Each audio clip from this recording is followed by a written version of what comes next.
Hey everyone, we're Sab Consult. My name is Brendan, and we are presenting on networking research skills that we can apply to our project. I'll begin with networking. Networking is a connection or relationship that can provide resources or support to one another. It's a two-way relationship between two people or groups or even more. There are many ways to network with people. One way is to use your existing relationships, your family, your friends, your professional relationships. This can be through general conversation, bringing anything in particular up or speaking to a particular topic, or even through utilising stuff like social media and asking for assessment or seeing whatever conversations out there. Quite often, for example, you see people asking for housemates or whether they have any contacts in the world of gender stereotypes and family violence. Additionally, you can also try browsing the web, which is something we all do all the time for any area of interest. There are organisations and people, information abounds online, and it's a great way to find contacts and start, beginning the networking process. It's really important to keep your eyes and ears open and your mind as well. You never know when an opportunity may arise from someone you've met before, and the best networkers are always networking. For example, myself, a friend of mine for 2 years, has been instrumental in getting the government to start a survey across the country investigating sexual assault on university campuses. It's also really important to think about your current environment. Here at Swinburne, there's plenty of resources and networks and people we can tap into for advice and direction on our particular project. We have the health service, the counselling service. The university has a department called BRAM as well, which is the Behavioural Risk and Assessment team. And they've also been working in presenting the movie The Hunting Ground on campus just recently, which is about sexual violence on the university colleges, and it's obviously very relevant to our project, and there might be a number of opportunities there that we can tap into. One thing that's really important to do is use these groups, the people and their organisations, to bounce our campaign ideas off. We can speak to them about what we're planning on doing, or they might be able to help provide some inspiration or direction for us. I mentioned before about keeping your eyes open. On campus, I've actually found this. Just on campus, it's a simple diagram illustrating the connection from gender stereotypes through to sexual assault. It's by a group called Make the Link. They also have another poster which is an iceberg with murder, assault and rape on top of the water, and the rest of those beneath the water, showing the connection. And through that, we've found a number of areas that we wouldn't have otherwise. We may not be as educated as we would like on this particular issue, but the knowledge is out there. So if we network enough, get ourselves out there, we will be able to find it. Networking is about making connections and building enduring, mutually beneficial relationships.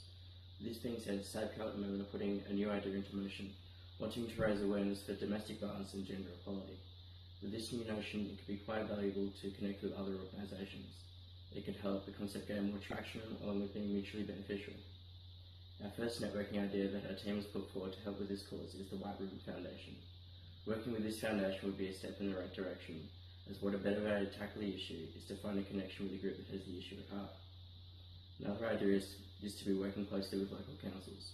This has the ability to reach larger target audiences. Also, it would be easy to spread awareness about domestic violence, and it will benefit both SABCO, the White Ribbon Foundation with its cause, alongside increasing the reputation of the City Council. This is a great corporate social responsibility strategy. Another organisation to possibly be networking with would be the Make a Link.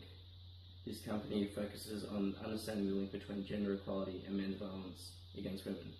Again, working with them would be very beneficial. More so these days, more things have become more digital. Ads, emails, online medias. It's better to establish a more direct connection. Face-to-face networking is valuable when building relationships, and we feel it's important to have these contacts to support the cause and help SABCO with its awareness campaign. Hi there, my name is Marie and I'm going to talk to you today about primary research.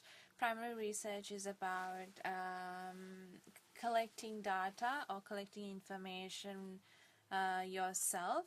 So it could involve things like interviews, surveys, observations, analysis and ethnographic research.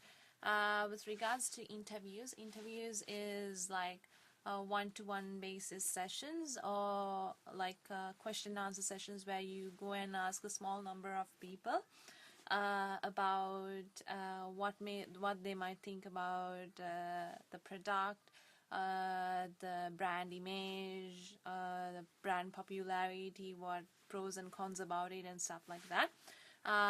Surveys is more like questioning a large number of people than in interviews.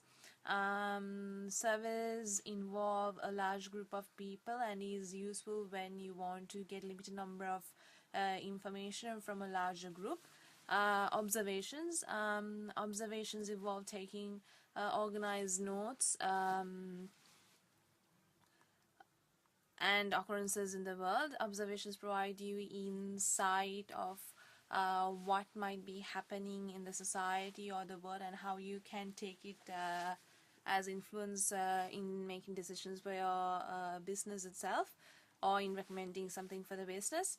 Then comes analysis. Analysis involves collecting data and organizing it in some fashion based on what criteria you want to develop of how to answer your questions or your research. They are useful when you want to find some sort of pattern or trend in answering your questions. Thank you. Secondary sources are second-hand information.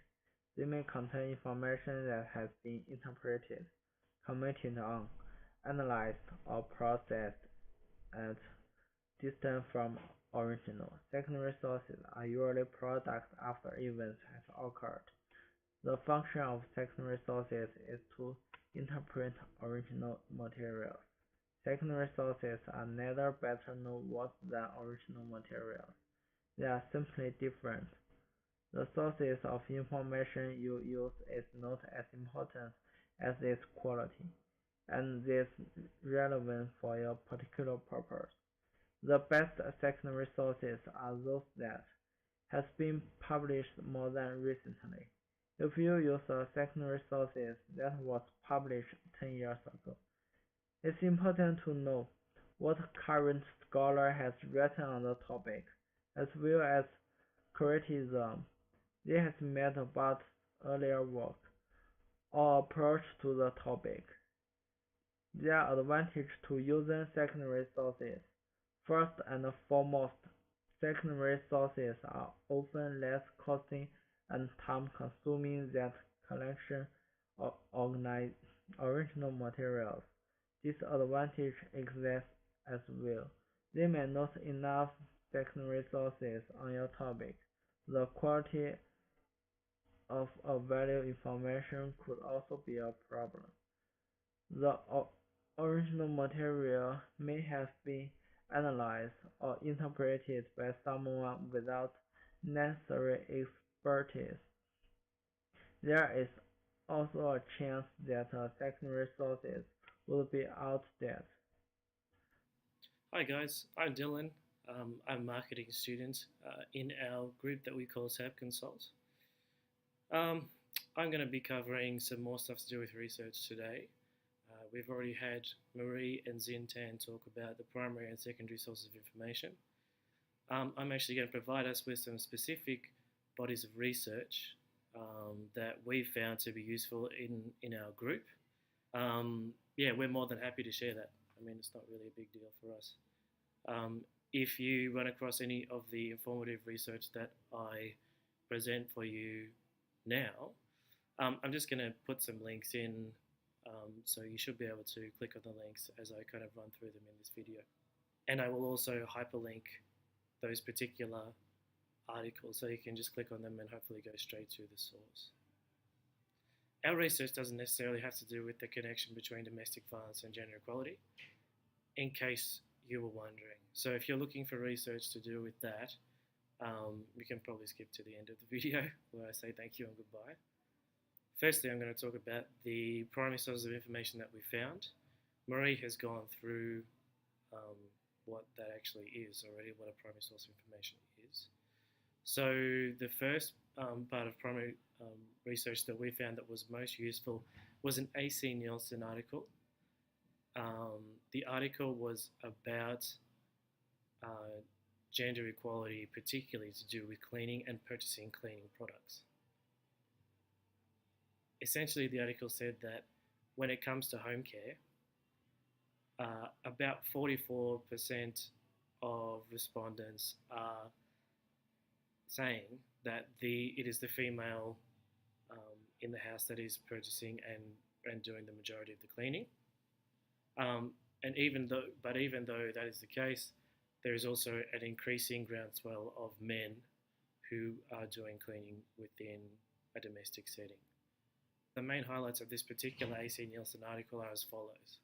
Essentially, 77% of the global respondents said they purchased household cleaning products from a large retail chain in the last 12 months, compared with only 23% who say that they purchased from an online retailer. We've had this discussion in class a little bit about where people are buying from. I think this is a really important piece of information for you guys going forward. Another significant finding of the article is that the cleaning tools of the trade are diverse as the regions themselves. So this is a global study. Obviously, this is not just based in Australia, but it's important to consider an international market always. There are several key parts of this article that are definitely worth having a look at. I've linked the article for you guys, so you can check it out and you can get the lowdown from the source directly. Our second source of primary information is from a study conducted by the University of Warwick in the UK, which describes wealthier men as being less likely to perform cleaning activities. This is something that that diversifies the debate that we've been having in class. We've been talking about how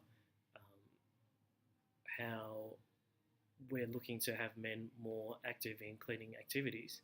However, we're not quite sure which men it is. We know that we have a target market, thanks to Sepida, that is a younger male, but also the income of this particular person is incredibly relevant if we're going to try to speak to those people who are not living up to the idea of gender equality within a domestic setting. So that's our second article, and I've linked that for you guys as well. Our final article, Zintan has actually talked about secondary sources of information. The first two are primary, the University of Warwick and the AC Nielsen poll are primary sources, because that was research that was carried out by those particular companies, those particular institutions. Now I'm going to talk about secondary source of information, which is an article from The Conversation, which is essentially a roadmap to reducing gender inequality in housework. Now, this secondary source also uses a primary source of information within the article. And the primary source is from the ABS. The primary source is essentially how we spend our time. And the study is from 2006, which is sort of old. I was a little bit disappointed actually. I was hoping to find something from Australia that was more recent about gender equality. Hopefully somebody else has posted something in their videos. Look, these are our pieces of research that we wanted to share with you guys. We hope that they serve you well. We hope the other information has served you well within our video. For example, Brandon speaking about networking, William also speaking about networking, and Zintan, Marie, and myself speaking about research. Look, thank you very much, guys. Hopefully the video has helped you, and good luck with your assignments.